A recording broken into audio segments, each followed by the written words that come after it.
Hello दोस्तों, स्वागत है आप सभी का स्टडी विथ अमन सिंह में। आज हम पढ़ेंगे हिंदी में। आज हमारा जो टॉपिक है, आज हम पढ़ने वाले हैं वर्ण रचना के बारे में। अगर पिछले क्लास की बात की जाए तो पिछले क्लास में हमारा हिंदी स्टार्ट हुआ था और उसमें हम लोगों ने पढ़ा था भाषा की उत्पत्ति के बारे में। आज हमारा हिंदी का जो दूसरा टॉपिक है, यानी कि दूसरा लेक्चर है, आज हम पढ़ेंगे वर्ण रचना के बारे में। तो सबसे पहले देखते हैं वर्ण रचना किसे कहते हैं। तो अगर वर्ण की बात की जाए तो वर्ण मतलब यानी कि अक्षर की अगर बात की जाए तो मुख से निकलने वाले प्रत्येक सार्थक ध्वनि को वर्ण कहा जाता है। यानी कि मुख से निकलने वाले प्रत्येक सार्थक ध्वनि को वर्ण कहा जाता है। हमारे सामने दो शब्द हैं, एक होता है सार्थक शब्द और एक होता है निरर्थक शब्द। सार्थक शब्द का मतलब यह हुआ कि मतलब जिसका कोई अर्थ निकलता हो। तो हमारा परिभाषा निकल कर आता है कि मुख से निकलने वाले प्रत्येक सार्थक ध्वनि को वर्ण कहा जाता है। यानी कि जिसका कोई अर्थ निकलता हो उसे ही वर्ण कहा जाता है। तो हमारा परिभाषा निकल कर आता है मुख से निकलने वाले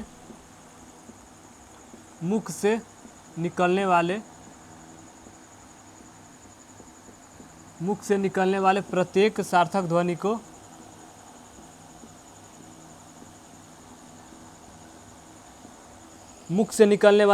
सार्थक ध्वनि को वर्ण कहा जाता है।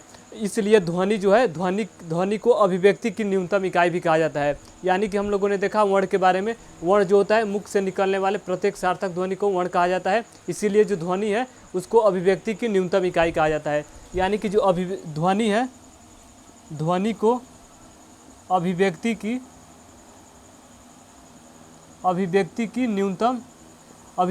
न्यूनतम इकाई कहा जाता है। तो हम लोगों ने वर्ण के बारे में देखा, वर्ण मतलब मुख से निकलने वाले प्रत्येक सार्थक ध्वनि को, यानी कि जिसका कोई अर्थ निकलता हो उसे ही हम वर्ण कहते हैं। और जो ध्वनि होती है वह अभिव्यक्ति की न्यूनतम इकाई होती है। अगर बात की जाए ध्वनि की तो ध्वनि की सबसे छोटी इकाई को भी वर्ण कहा जाता है। यानी कि ध्वनि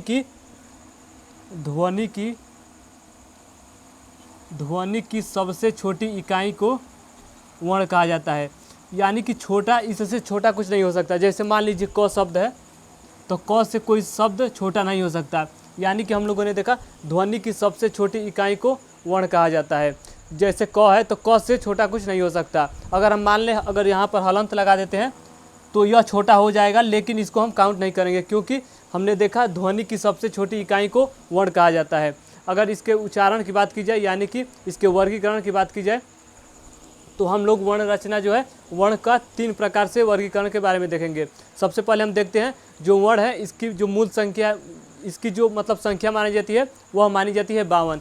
यानी कि जो वर्ण की संख्या है वह है 52। लेकिन हम अगर मूल वर्ण की बात की जाए, मूल वर्ण की बात की जाए तो वह 44 है। यानी कि हम लोगों ने सबसे पहले वर्ण के बारे में देखा, जो वर्ण है यानी कि मुख से निकलने वाले प्रत्येक सार्थक ध्वनि को वर्ण कहा जाता है। जिसका कोई अर्थ निकलता हो उसे ही हम वर्ण कहेंगे। फिर हम लोगों ने देखा जो ध्वनि है वह अभिव्यक्ति की न्यूनतम इकाई कहा जाता है। और जो ध्वनि है ध्वनि की सबसे छोटी इकाई को ही वर्ण कहा जाता है। यानी कि सबसे छोटा, इससे कुछ छोटा शब्द नहीं हो सकता जिसका कोई अर्थ निकलता हो। फिर हम लोगों ने देखा इसका जो संख्या है, वर्ण की संख्या 52 है, लेकिन मूल वर्ण की अगर संख्या की बात करें तो वह 44 है। अगर बात करें मतलब कैसे इसको याद किया जाएगा, जैसे मान लीजिए इंग्लिश में हमको हिंदी में याद नहीं है, यानी कि जो वर्ण की संख्या है हमको हिंदी में नहीं याद है, लेकिन अगर इंग्लिश की बात की जाए तो जो वर्णों की संख्या होती है वो हमको याद है। यानी कि उसमें जो है वह 26 है। अगर हम 26 का दोगुना कर देते हैं तो हमको हिंदी के वर्ण की संख्या ज्ञात हो जाएगी। यानी कि अगर 52 है तो हमको ज्ञात हो जाएगी। तो इसके आगे हम देखते हैं वर्णों के वर्गीकरण के बारे में।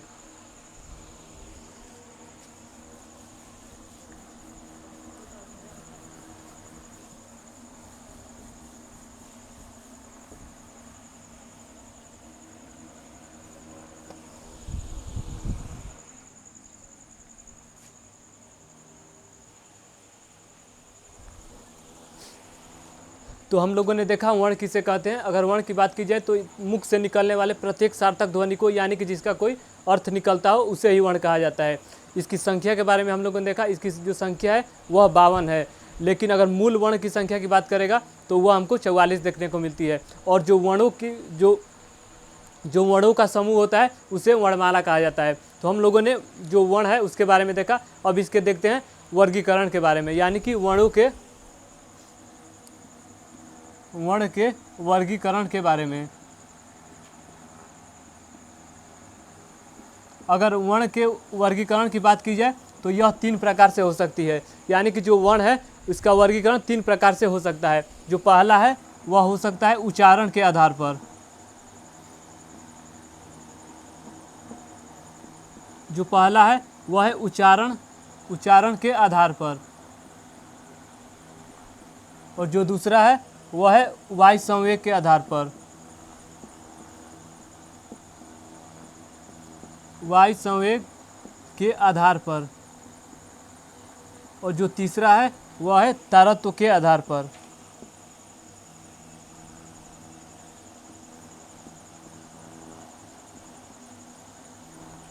यानी कि हमने बात किया जैसे वर्ण का वर्गीकरण करना होगा तो हम इसको 3 प्रकार से कर सकते हैं। एक होता है उच्चारण के आधार पर, एक वाक्य संवेग के आधार पर, और एक होता है तरत्व के आधार पर।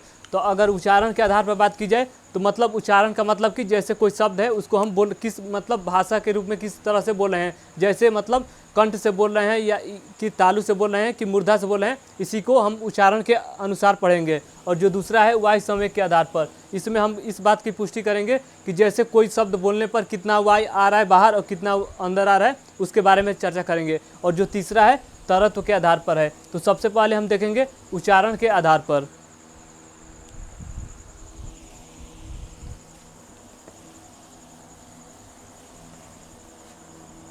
अगर उच्चारण के आधार पर बात की जाए तो यह उच्चारण के आधार पर जो वर्ण है इसको 2 प्रकार से हम विभक्त कर सकते हैं। यानी कि उच्चारण के आधार पर इसको 2 भागों में विभक्त किया जा सकता है। जो पहला होता है वो होता है स्वर वर्ण, और जो दूसरा होता है वह होता है व्यंजन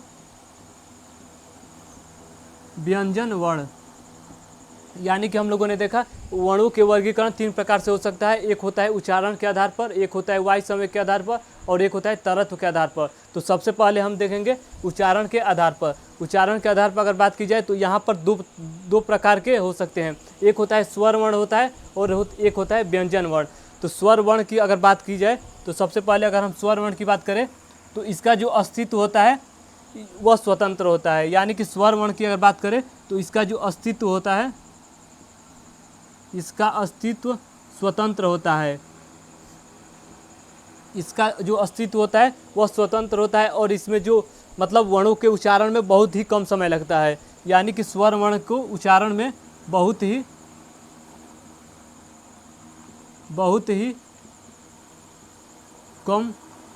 कम समय लगता है, जिसे ही स्वर वर्ण कहा जाता है।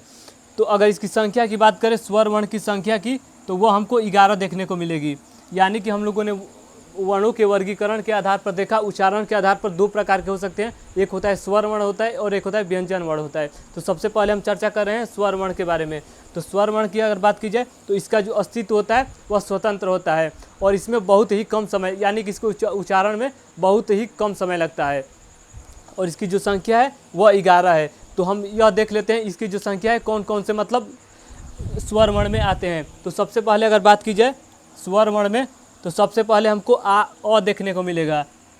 अ आएगा, फिर इसके बाद आ आएगा, उसके बाद से छोटी ई आएगा, फिर बड़ी ई, फिर छोटी ऊ आएगा, फिर बड़ी ऊ आएगा, फिर री आएगा, उसके बाद से ए आएगा, छोटी ए और बड़ा ए, उसके बाद से ओ आएगा और औ, जिससे इसकी संख्या यानी कि स्वर वर्ण की संख्या 11 हमको देखने को मिलेगी। यानी कि अ आ ई, बड़ी ई, फिर ऊ और बड़ी ऊ, री ए और ओ और औ, यानी कि इसकी संख्या 11 हमको देखने को मिलेगी। लेकिन अगर बात करें बचपन में हम लोगों ने छोटे क्लास में पढ़ा था इसकी जो यानी कि स्वर वर्ण जो होती है वह 13 होती है। तो अगर हम बात करें जो 2 मतलब हमने छोड़ा है तो एक होता है अंग होता है, एक होता है अ होता है। तो इसको हम आगे पढ़ेंगे कि इसको क्या बोला जाता है। अभी हम यह देखते हैं कि जो स्वर वर्ण की संख्या है वह 11 है और जो स्वर वर्ण आएगा वह मतलब अ आ ई, छोटी ई, बड़ी ऊ, उसके बाद से ऊ आएगा, री ए और अ आएगा। तो यानी कि स्वर वर्ण की जो संख्या है वह 11 है। तो अगर स्वर वर्ण के आधार पर बात करें यानी कि स्वर वर्ण का अगर वर्गीकरण किया जाए तो यह 4 प्रकार से मतलब इसको वर्गीकरण कर सकते हैं। तो अगर सबसे पहले बात करें तो हम लोगों ने वर्ण के वर्गीकरण के बारे में देखा। यह जो था वह 3 प्रकार के था। यानी कि एक उच्चारण के आधार पर था, एक वाक्य संवेग के आधार पर था और एक तरत्व के आधार पर था। तो फिर हम लोगों ने उच्चारण के आधार पर देखा, उच्चारण के आधार पर दो प्रकार का था, एक था स्वर वर्ण था और एक था व्यंजन वर्ण था। तो हम लोगों ने स्वर वर्ण के बारे में पढ़ना स्टार्ट किया है। अगर कल हमारा जो टॉपिक होगा वह होगा व्यंजन वर्ण के बारे में। तो आज हम देखेंगे स्वर वर्ण के बारे में। तो हम लोगों ने स्वर वर्ण को देखा, यानी कि स्वर वर्ण किसे कहते हैं। स्वर वर्ण उसे कहते हैं जिसके उच्चारण में बहुत ही कम समय लगता है और जिसका अस्तित्व स्वतंत्र होता है, उसे स्वर वर्ण कहते हैं। और इसकी जो संख्या होती है वह 11 होती है। अगर इसकी आगे बात की जाए स्वर वर्ण के वर्गीकरण की,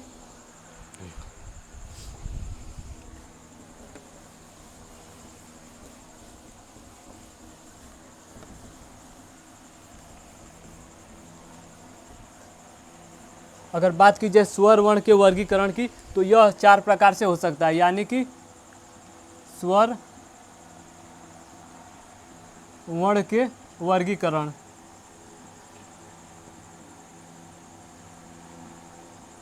अगर स्वर वर्ण के वर्गीकरण की बात की जाए तो यह 4 प्रकार का होता है। जो पहला होता है ह्रस्व स्वर होता है, दूसरा दीर्घ स्वर होता है और तीसरा संयुक्त स्वर और चौथा प्लुत स्वर होता है। यानी कि हम लोगों ने देखा जो पहला होता है ह्रस्व स्वर होता है और जो दूसरा होता है वह होता है दीर्घ स्वर,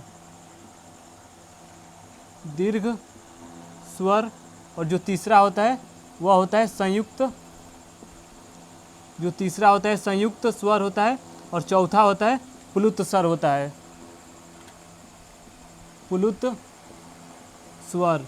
लेकिन कुछ विद्वानों का मानना है कि जो दीर्घ स्वर और संयुक्त स्वर है यह कोई दो अलग नहीं है, यह एक ही है। लेकिन हमको क्या पढ़ना है, हमको चारों के बारे में पढ़ना है। तो हम लोगों ने देखा स्वर वर्ण के वर्गीकरण के आधार पर यह 4 प्रकार का होता है। पहला होता है ह्रस्व स्वर होता है, दूसरा दीर्घ स्वर होता है और तीसरा संयुक्त स्वर और चौथा होता है प्लुत स्वर। लेकिन कुछ विद्वानों का मानना है कि जो दीर्घ स्वर है और जो संयुक्त स्वर है वह दो अलग अलग नहीं है, दोनों एक ही हैं।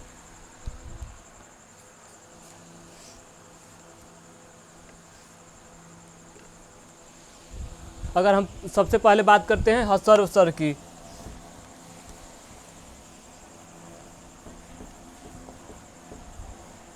अगर बात की जाए ह्रस्व स्वर की, यानी कि जो पहला हमारा है ह्रस्व स्वर, यानी कि ह्रस्व स्वर किसे कहेंगे, जिसके उच्चारण में अत्यंत कम समय लगे उसको ह्रस्व स्वर कहा जाता है। यानी कि जिसके उच्चारण में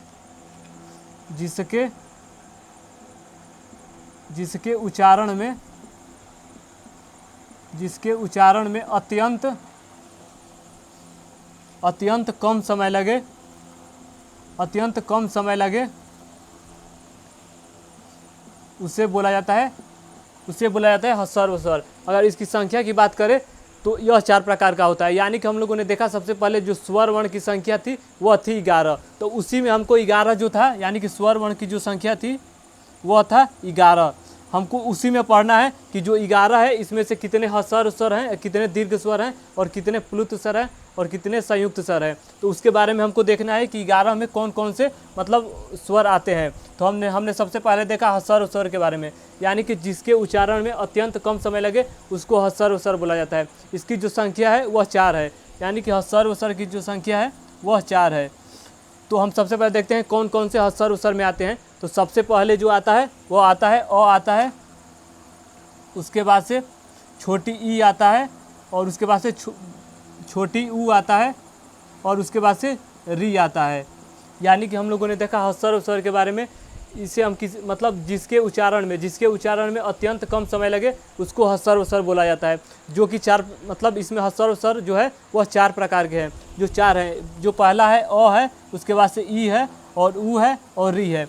यानी कि हम लोगों ने देखा ह्रस्व स्वर किसे कहते हैं, जिसके उच्चारण में अत्यंत कम समय लगे उसको ह्रस्व स्वर कहा जाता है। और जो होता है यह 4 होता है, एक अ होता है, एक ई होता है और एक छोटी ई और री होता है। अगर इसकी बात की जाए ह्रस्व स्वर की, तो इसको कहा जाता है मूल स्वर। यानी कि यह जो होता है सबसे स्वरों में सबसे मूल स्वर होता है, क्योंकि इसी से सभी जितने भी शब्द हमको देखने को मिलेगा इसी के माध्यम से हमको देखने को मिलेगा। यानी कि हम लोगों ने देखा ह्रस्व स्वर जिसके उच्चारण में अत्यंत कम समय लगे उसको ह्रस्व स्वर कहा जाता है, जिसकी संख्या 4 है। एक होता है अ होता है, और एक होता है छोटी ई होता है, उसके बाद से बड़ी यू, छोटी ऊ होता है और री होता है, यानी कि इसकी संख्या 4 होती है। तो हम लोगों ने ह्रस्व स्वर के बारे में देखा, जिसे मूल स्वर भी कहते हैं। तो हम दूसरा देखते हैं दीर्घ स्वर के बारे में।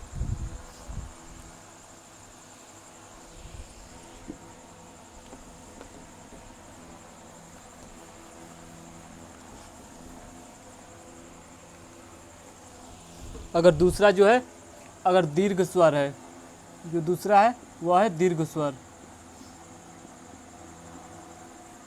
जो दीर्घ स्वर है, यानी कि हम दीर्घ स्वर किसे कहेंगे, ह्रस्व स्वर से अगर दोगुना समय लगता है तो उसे हम दीर्घ स्वर करते हैं। यानी कि जिस जिस जिस शब्द के उच्चारण में जिस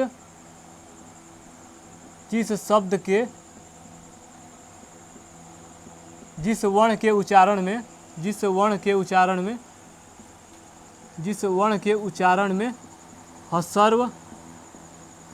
ह्रस्व स्वर से दोगुना समय लगे,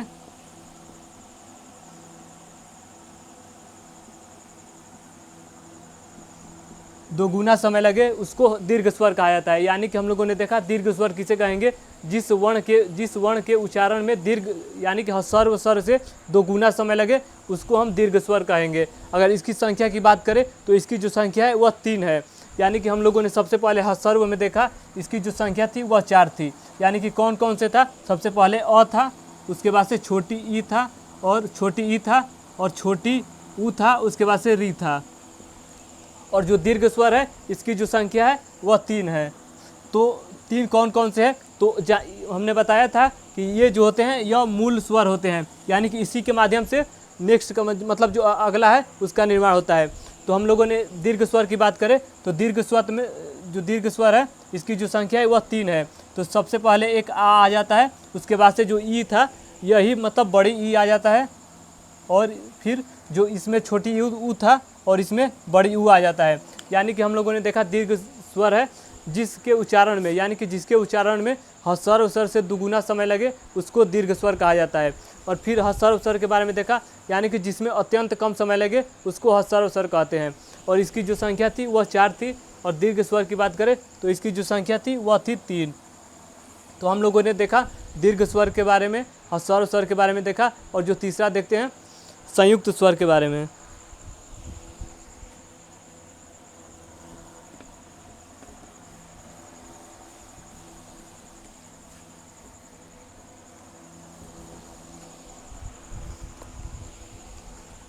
संयुक्त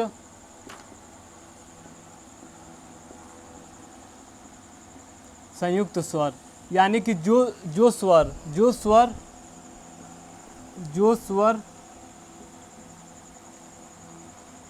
किसी अन्य वर्ण से मिलकर, यानी कि जो स्वर किसी अन्य वर्ण से मिलकर बनते हैं उसे दीर्घ संयुक्त स्वर कहा जाता है। यानी कि जो स्वर किसी अन्य स्वर से मिलकर अगर बनेगा तो उसको संयुक्त स्वर कहा जाता है। यानी कि जो स्वर किसी अन्य स्वर वर्ण से मिलकर बनता है तो उसको संयुक्त स्वर कहा जाता है। तो सबसे पहले हम लोगों ने देखा ह्रस्व स्वर के बारे में, फिर देखा दीर्घ स्वर के बारे में, फिर तीसरा जो है वह है संयुक्त स्वर। यानी कि ह्रस्व स्वर की अगर बात की जाए तो इसमें अत्यंत कम समय लगेगा, जिसको हम ह्रस्व स्वर कहते हैं, जिसकी संख्या 4 थी। अगर उसके बाद से हम लोगों ने देखा दीर्घ स्वर के बारे में, जिसकी संख्या 3 थी। यानी कि ह्रस्व स्वर से अगर दोगुना समय लगेगा तो उसको हम दीर्घ स्वर कहेंगे। और फिर जो है संयुक्त स्वर है, यानी कि जो स्वर किसी 2 स्वर से मिलकर बनेंगे उसे संयुक्त स्वर कहा जाएगा। तो अगर हम बात करें कौन कौन से मतलब संयुक्त स्वर हैं, तो वह संयुक्त स्वर जो की संख्या जो है वह 4 है।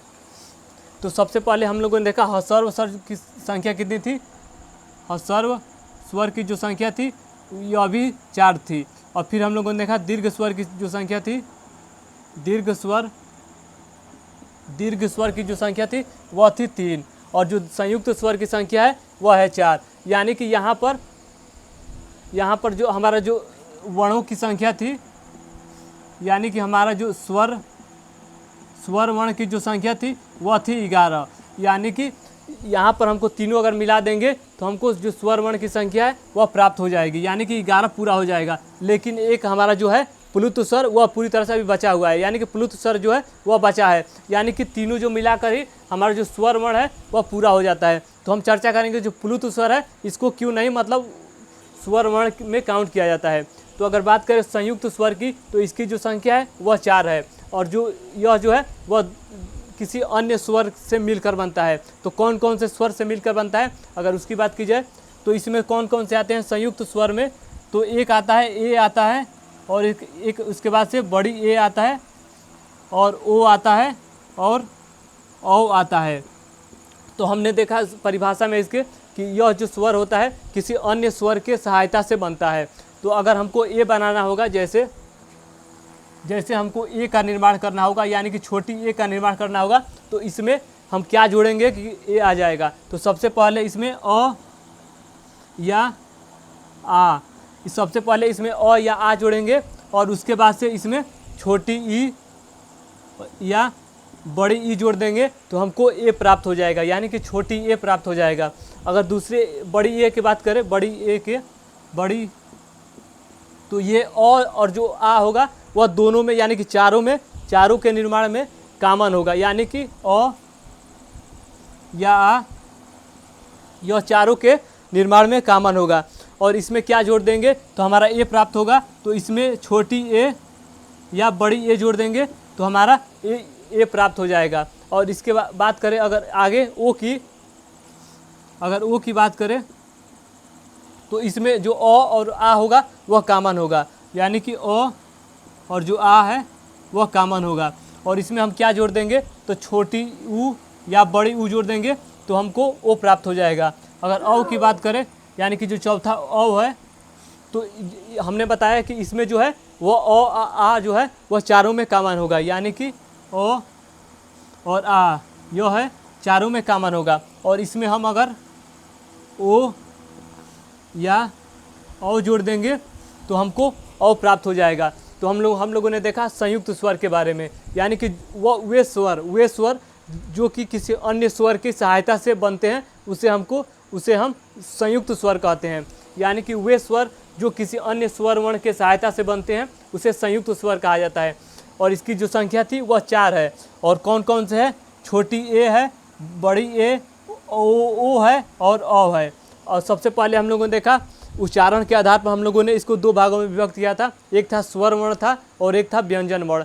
तो स्वर वर्ण के प्रकार में हम लोगों ने देखा यह 4 प्रकार का होता है, एक था संयुक्त, एक था दीर्घ स्वर, एक था ह्रस्व स्वर, एक था संयुक्त स्वर और एक था प्लुत स्वर, यानी कि इसकी जो संख्या थी वह 4 थी।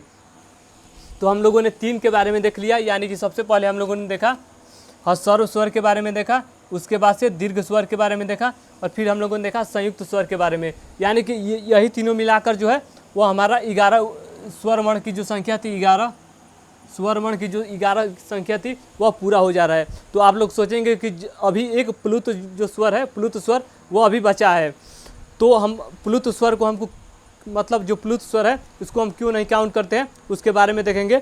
तो यानी कि हम लोगों ने 3 स्वर के बारे में देखा, ह्रस्व स्वर के बारे में देखा, दीर्घ स्वर के बारे में देखा, फिर संयुक्त स्वर के बारे में देखा। और जो चौथा हमारा है वह है प्लुत स्वर।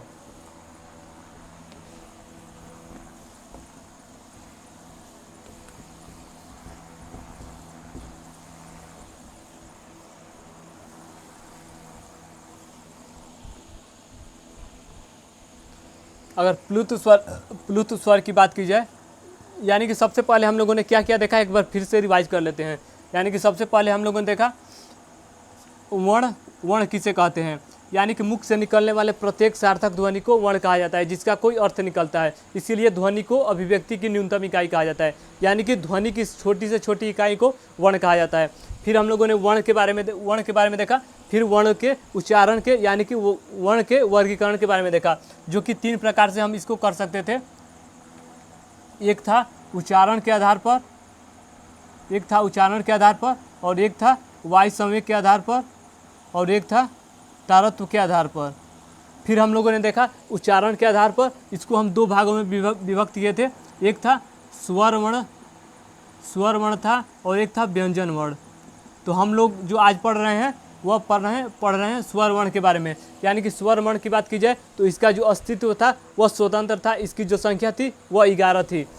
और फिर हम लोगों ने स्वर वर्ण जो था इसमें हम लोगों ने इसमें 4 प्रकार का पढ़ा। यानी कि इसमें जो था इसकी जो संख्या थी 11 थी। फिर हम लोगों ने इसमें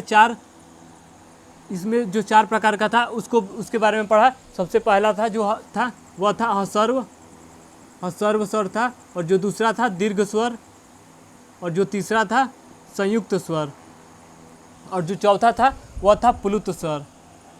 तो हम लोगों ने देखा हस्वर्व स्वर के बारे में, यानी कि जिसमें कि अत्यंत कम समय लगे उसे हस्वर्व स्वर कहते हैं, जिसकी संख्या 4 थी। यानी कि कौन कौन सा था? एक था अ था, एक था छोटी ई था, बड़ी ऊ था, मतलब छोटी ऊ था, और री था। यानी कि इसकी संख्या थी 4 थी। और फिर हम लोगों ने देखा दीर्घ स्वर के बारे में, इसकी जो संख्या थी वह 3 था। यानी कि एक था आ था, अब बड़ी ई था, उसके बाद से बड़ी ऊ था।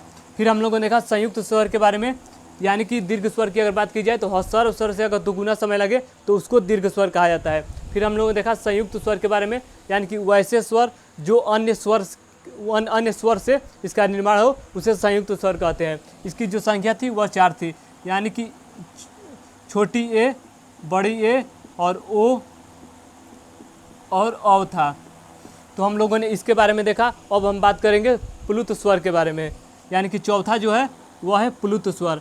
अगर प्लुत स्वर की बात की जाए तो इसे मतलब इसकी परिभाषा की अगर बात करें तो प्लुत स्वर किसे कहेंगे? तो यानी कि हस्वर्व स्वर से अगर तिगुना समय लगता है तो उसको मतलब प्लुत स्वर कहते हैं। अगर हस्वर्व स्वर से दुगुना समय लगेगा तो उसको दीर्घ स्वर कहेंगे। लेकिन अगर हस्वर्व स्वर से अगर तिगुना समय लगता है तो उसको हम प्लुत स्वर कहते हैं। यानी कि हस्वर्व स्वर से तिगुना समय लगता है तो उसको हम प्लुत स्वर कहते हैं। यानी कि कुछ विद्वानों का मानना है कि जो दीर्घ स्वर है और जो संयुक्त स्वर है कोई अलग अलग नहीं है, यह जो दोनों है वह एक ही स्वर है। लेकिन हमको चारों के बारे में पढ़ना है, यानी कि हस्वर्व स्वर, दीर्घ स्वर, संयुक्त स्वर और प्लुत स्वर। तो हम लोगों ने देखा जो स्वर वर्ण है वह 4 प्रकार का होता है। पहला जो है वह हस्वर्व स्वर, दूसरा जो है दीर्घ स्वर, और तीसरा जो है संयुक्त स्वर, और जो चौथा है प्लुत स्वर है। तो हम लोगों ने हस्वर्व स्वर के बारे में देखा, दीर्घ स्वर के बारे में देखा, संयुक्त स्वर के बारे में देखा। अगर प्लुत स्वर की बात की जाए तो इसमें हस्वर्व स्वर से अगर तिगुना समय लगता है तो उसको हम प्लुत स्वर कहते हैं। जैसे कि ओम जो शब्द है वो हस्वर्व स्वर से तिगुना समय लगता है, इसलिए हम इसको प्लुत स्वर में काउंट करते हैं। यानी कि जो ओम शब्द है इसको हम प्लुत स्वर कहते हैं, लेकिन इसको हम स्वर के श्रेणी में शामिल नहीं करते हैं। यानी कि हस्वर्व स्वर, दीर्घ स्वर और संयुक्त स्वर को मिलाकर ही हमारा जो मतलब स्वर वर्ण की जो संख्या 11 है वह पूरा हो जाता है। आपने कभी देखा है जो ओम शब्द है वह किसी भी हिंदी भाषा में शामिल नहीं किया गया है। यानी कि जो प्लुत स्वर है, प्लुत स्वर यानी कि हस्वर्व स्वर से अगर तिगुना समय लगता है तो उसको हम प्लुत स्वर कहते हैं। जो ओम शब्द है वह प्लुत स्वर के श्रेणी में आता है। लेकिन कुछ विद्वान जो है वह प्लुत स्वर को स्वर वर्ण की श्रेणी में शामिल करके जो स्वर वर्ण की संख्या है वह 12 बताते हैं। यानी कि हम लोगों ने पीछे देखा जो स्वर वर्ण की संख्या थी वह 11 थी, लेकिन कुछ विद्वानों का ओम शब्द है इसको मतलब स्वर वर्ण की श्रेणी में जोड़कर इसकी संख्या 11 बताते हैं। और कुछ विद्वान हैं जो दीर्घ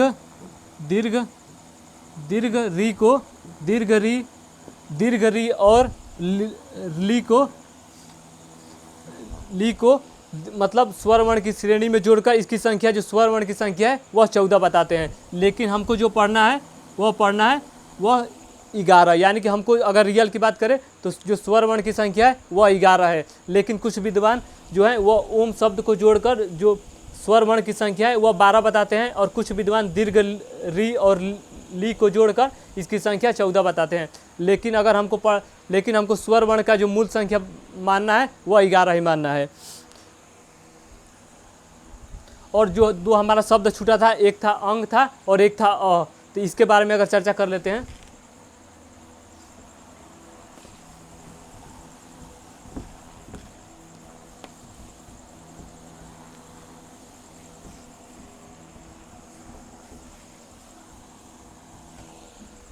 यानी कि अगर हम लोगों ने स्वर वर्ण की जो संख्या है, स्वर वर्ण की संख्या की बात करें तो यह 11 है। लेकिन हमने बताया था कि अगर छोटे क्लास में हम लोगों ने पढ़ा था कि इसकी जो संख्या थी 13 थी, यानी कि अंग और जो अ था इसको भी हम काउंट करते थे। लेकिन हम यह देखेंगे कि जो अंग और अ है वह स्वर वर्ण की श्रेणी में शामिल नहीं होता है, इसको हम अलग से अलग से काउंट किया जाता है। यानी कि जैसे अंग और अ की बात करें तो इसको हम अयोग्य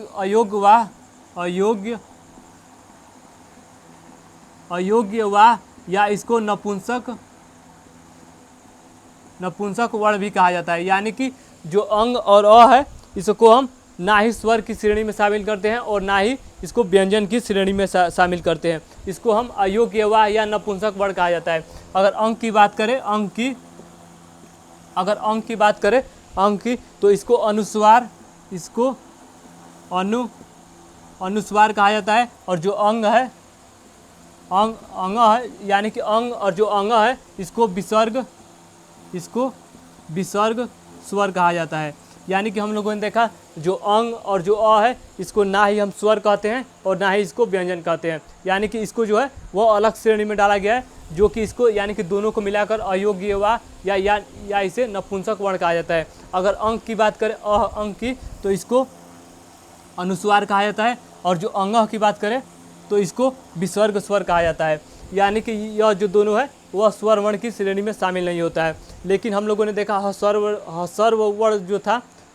स्वर जो था इसकी संख्या 4 थी। यानी कि अ था, छोटी ई था, छोटी ऊ था, उसके बाद से री था। यह जो चारों संख्या थी इसको हम मूल स्वर कहा जाता है। यानी कि अगर बात करें मूल स्वर को ही हम हस्वर्व स्वर कहते हैं। यानी कि मूल स्वर को ही हम हस्वर्व स्वर कहते हैं, जिसकी संख्या कितनी थी? 4 थी। यानी कि कौन कौन सा था?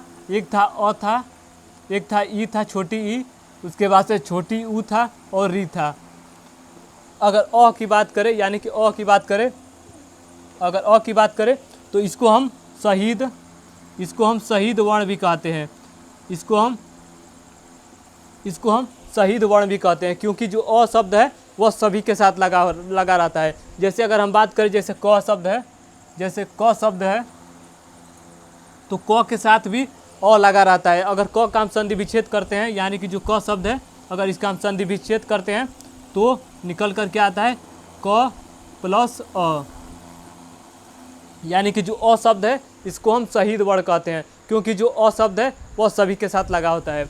तो हम लोगों ने देखा सबसे पहले वर्ण के बारे में, यानी कि मुख से निकलने वाले प्रत्येक सार्थक ध्वनि को वर्ण कहा जाता है। फिर हम लोगों ने देखा जो वर्ण की संख्या है वह 52 है, लेकिन मूल वर्ण कितने हैं? वह 44 है। फिर हम लोगों ने देखा वर्ण के वर्गीकरण के बारे में, जो कि 3 प्रकार से हो सकता था। एक था उच्चारण के आधार पर, एक था वाक्य समय के आधार पर, एक था तरत्व के आधार पर। फिर हम लोगों ने उच्चारण के आधार पर देखा यह मतलब इसकी संख्या 2 प्रकार की थी, एक था स्वर वर्ण था, एक था व्यंजन वर्ण था। तो हम लोगों ने स्वर वर्ण के 4 प्रकार के बारे में देखा, एक था हस्वर्व स्वर था, एक था दीर्घ स्वर और एक था संयुक्त स्वर और एक था प्लुत स्वर। और उसके बारे में हम लोगों ने देखा। और फिर हम लोगों ने देखा जो अंग और अह के बारे में देखा। तो हम कल देखेंगे, यानी कि जो हमारा कल टॉपिक होगा वो होगा व्यंजन वर्ण के बारे में। तो आज के लिए इतना ही, धन्यवाद।